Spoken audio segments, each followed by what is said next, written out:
Nissan Magnite काफ़ी जद्दोजहद के बाद आपको मिल गई।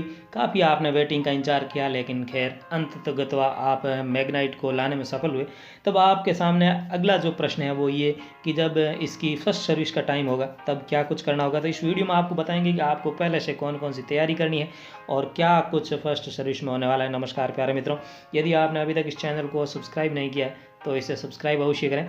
साथियों, फर्स्ट सर्विस के लिए निसान की मैग्नाइट में जो कंडीशन है वो ये कि 2 महीने आप गाड़ी चला लेते हैं या फिर 2000 किलोमीटर आप गाड़ी चला लेते हैं, दोनों में से जो भी पहले होगा तब आपको फर्स्ट सर्विस के लिए गाड़ी को निसान का जो सर्विस सेंटर है वहाँ ले जाना पड़ेगा। इसके लिए क्या कुछ कहाँ आप संपर्क करेंगे या कंपनी आपसे संपर्क करेगी, इस बारे में बात करें तो इसमें दोनों भी ऑप्शन है। इवन कंपनी वाले आपसे, सर्विस सेंटर वाले जो लोग हैं वो आपसे संपर्क कर लेंगे कि आपके 2 महीने पूरे हो चुके हैं। इवन वो संपर्क तभी करेंगे जब लगभग आपका जो टाइम है वो पूरा हो जाएगा, क्योंकि उनको पता नहीं रहता कि आपकी गाड़ी कितने किलोमीटर चली है।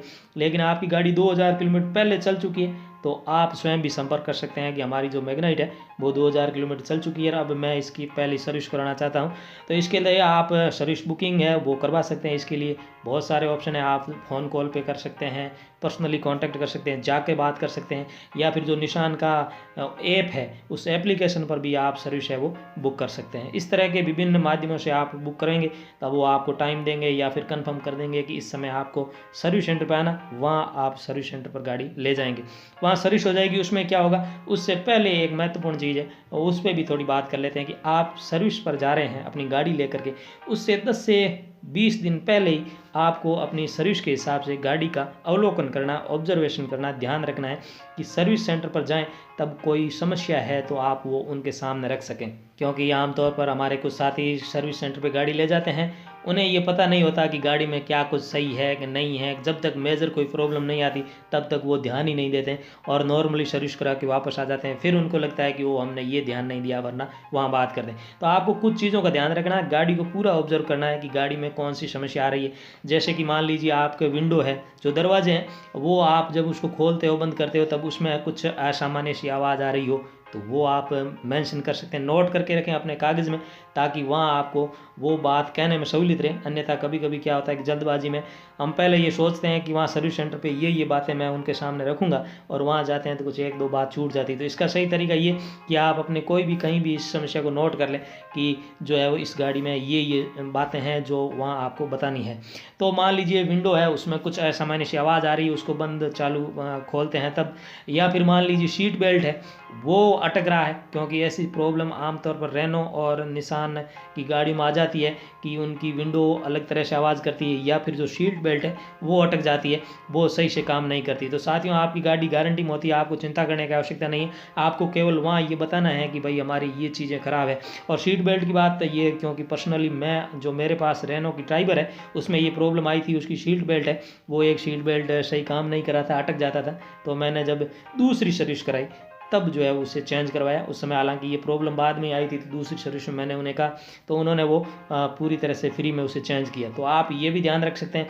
या फिर जो तीसरा महत्वपूर्ण पॉइंट है वो है बैटरी का ध्यान आपको रखना है। मान लीजिए आपकी बैटरी है, आप निसान की मैग्नाइट को यूज़ कर रहे हैं लेकिन इतना यूज़ नहीं कर पा रहे हैं, और हाल फिलहाल में कोरोना की वजह से लॉकडाउन चल रहा है तो उसमें बहुत कम गाड़ी का यूज़ हो रहा है, 4-5 दिन गाड़ी खड़ी है और आपकी बैटरी डिस्चार्ज हो जाती है या फिर कुछ और प्रॉब्लम हो जाती है, तो कहीं ना कहीं आपको ये बातें ध्यान रखनी है। यदि इसमें कोई प्रॉब्लम आए तो आप उससे वहाँ पर जो है वो उनसे राय अवश्य लें या उन्हें ये बताएं ताकि वो उनमें कुछ ठीक कर सके, कुछ प्रॉब्लम हो तो वो बता सकें। तो ये तो हो गया सर्विस से पहले आपको क्या तैयारी करनी। उसके बाद सर्विस में क्या कुछ होता है, तो साथियों सर्विस में कोई बहुत ज़्यादा चीज़ें नहीं होती है, वो एक तरह से गाड़ी का चेकअप करते हैं कि गाड़ी सही चल रही है या नहीं चल रही है। आपसे भी पूछते हैं कि आपको 2 महीने में या 2000 किलोमीटर आपने गाड़ी चलाई तो आपको कौन कौन सी समस्याएं आई, वो भी पूछते हैं। हो सकता है कई जगह वो ना भी पूछें, तो हो सकता है, और कई जगह पूछ भी लेते हैं। तो आपको ये ध्यान रखना चाहिए वो ना पूछें तो भी आप अपनी बात उन्हें बताएं।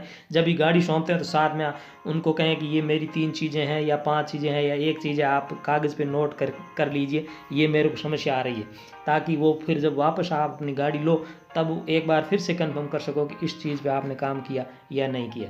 तो कुल मिला के फर्स्ट सर्विस में होना क्या है, वो सिर्फ गाड़ी देखते हैं, इंजन देखते हैं, जो ऑयल है वो देखते हैं, चेंज कुछ नहीं, ऑयल वगैरह चेंज नहीं करते हैं, ना ही कोई नया पार्ट्स वगैरह दूसरा तीसरा उसमें कुछ भी बदलाव नहीं करते हैं। वो सिर्फ देखते हैं कि आपकी गाड़ी सही से चल रही है या नहीं चल रही है, सस्पेंशन वगैरह सही काम कर रहे हैं या नहीं कर रहे हैं। और आप जब उन्हें कुछ नई बातें नहीं बताएंगे तो वो जनरली चेक करके फिर जो है गाड़ी को वॉश करके वो आपको वापस दे देंगे। तो इस तरह से देखें तो पहली जो सर्विस है वो पूरी तरह से फ्री होगी, क्योंकि उसमें केवल लेबर चार्ज है और वो पहली 3 सर्विस में फ्री होता है। तो आपको कोई खर्चा नहीं आएगा, 1 रुपये भी आपको खर्च करने की आवश्यकता नहीं है पहली सर्विस में। लेकिन ये है कि यदि आप उसमें कुछ नया एसेसरीज वगैरह कुछ लगवा रहे हैं तो वो अवेलेबल वहाँ पे होती है, तो आपको एक्स्ट्रा पे करना पड़ेगा। अदरवाइज़ आपको किसी तरह की कोई जो है खर्चा नहीं करना पड़ेगा और आपकी गाड़ी की पहली सर्विस हो जाएगी। दूसरी सर्विस की बात करें तो वो लगभग 10 महीने बाद या फिर 10,000 किलोमीटर चले तब होगी। उसके बारे में फिर बात करेंगे जब भी हमें मौका मिलेगा कि वास्तव में उस समय से आपको कुछ पैसे खर्च करने की आवश्यकता होगी, तो वो कैसे कुछ होगी उसके बाद हम बात करेंगे। क्योंकि अभी किसी भी शादी मुझे नहीं लगता कि दूसरी सर्विस की नौबत आई हो, अभी पहली सर्विस पे ही हम रुकते हैं। साथियों, इसके साथ ही एक छोटी सी बात और ऐड करना चाहूँगा। बहुत सारे साथी कमेंट कर रहे थे कि जो वैलेंटाइन प्रोग्राम है, जो ऑफर था उसमें जो 100 लोगों के लकी ड्रॉ में नाम आने थे, वो तीसरा लकी ड्रॉ 14 मई को खुलना था, लेकिन अभी तक उसके बारे में कोई जानकारी नहीं आई। हमने भी प्रयास किया, इधर उधर से ढूंढने का कोशिश की, और एक इस जो वैलेंटाइन प्रोग्राम पूरे को देख रहे हैं वो है वानी अय्यर नाम के कोई है, उनसे हमने मेल भी किया लेकिन उन्होंने कोई जवाब नहीं दिया। लेकिन ऐसा लगता है कि लॉकडाउन की वजह से, क्योंकि बहुत सारा काम प्रभावित हुआ है, तो हम ये मान सकते हैं कि लॉकडाउन की वजह से ये चीज़ें प्रभावित हुई। और ये जब भी हो सकता है 1 दिन बाद या फिर कहें कि कल या परसों में जब भी वैलेंटाइन प्रोग्राम की घोषणा करेंगे, लकी विनर्स की लिस्ट घोषित करेंगे, वो हम आपके सामने लेकर के आएंगे।